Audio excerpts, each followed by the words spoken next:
বিসমিল্লাহ বলে আমরা সর্বপ্রথম দুই হাতে কবজি পর্যন্ত সুন্দরভাবে ধৌত করব।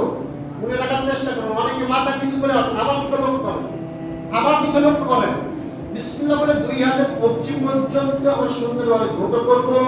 আঙ্গুলগুলো সুন্দরভাবে কি করব? খিলান করব। হাতে যদি আংটি থাকে আংটিগুলো কি করব? নাড়াচাড়া করব। তারপরে এক মুষ্টি পানি দ্বারা সেই পানি কিছু অংশ মুখে দিব, কিছু অংশ নাকে দিব, কিছু অংশ মুখে দিব, কিছু অংশ নাকে দিব।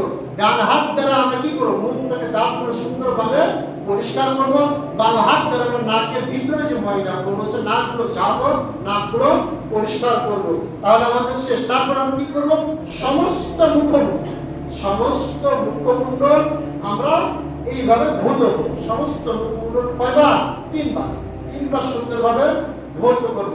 তারপর আমরা কি করব? ডান হাতের কনুই পর্যন্ত, এই যে কনুই বলি, আল্লাহ সাল্লাল্লাহু আলাইহি ওয়াসাল্লাম বলেছেন কাল কিয়ামতের দিন এই উম্মতে মুহাম্মাদীদেরকে চিনার একটা গুরুত্ব মাধ্যম হচ্ছে প্রচুর অঙ্গ প্রত্যঙ্গ আলোকময় হবে, উজ্জ্বল হবে, জ্বলতে থাকবে।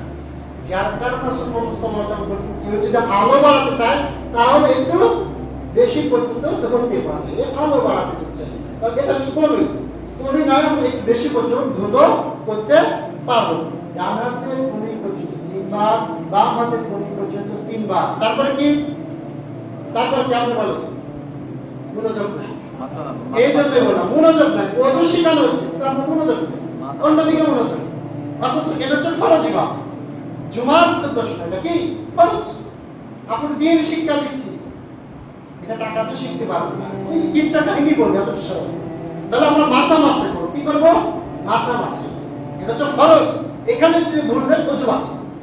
সুতরাং মনোযোগ সঙ্গে দেখার চেষ্টা করুন। এই যে এইভাবে নিতে পারেন, এইভাবে নিতে পারেন, এই যে হাতের কোনো বিষয় নেই। এই যে দিলে বৃদ্ধ আঙ্গুল এই পাশে যাতে করেন পুরো মাথা ভিতর দিয়ে যায়, এই যে দিলাম দেখেন। আমরা যদি মাথা মাসের সময় যদি শুরু করি এই এখন না ইউ বুদ্ধি এই এটা পুরো মাথার মাসা হলো না, কিন্তু পুরো মাথা মাসা করতে গেলে এইভাবে দিলাম দেখেন, এই যে বৃদ্ধ আঙ্গুল চলে আসলো। হ্যাঁ, এই চলে আসলো, তাই হচ্ছে না এইভাবে এবার দিলে কিন্তু পুরোটাই হয়ে যাচ্ছে বৃদ্ধ আঙ্গুল। এটা দেওয়ার চেষ্টা করুন। তাহলে দেওয়ার পরে কি হলো? এই যে সাধারণত ভিতরে দিলাম, এই দেখেন এটার কাজ হচ্ছে এইভাবে, এই যে ভাঁজ চলে গেল। এটার কাজ হচ্ছে এইভাবে কুসুম দিতে। বুঝা গেছে?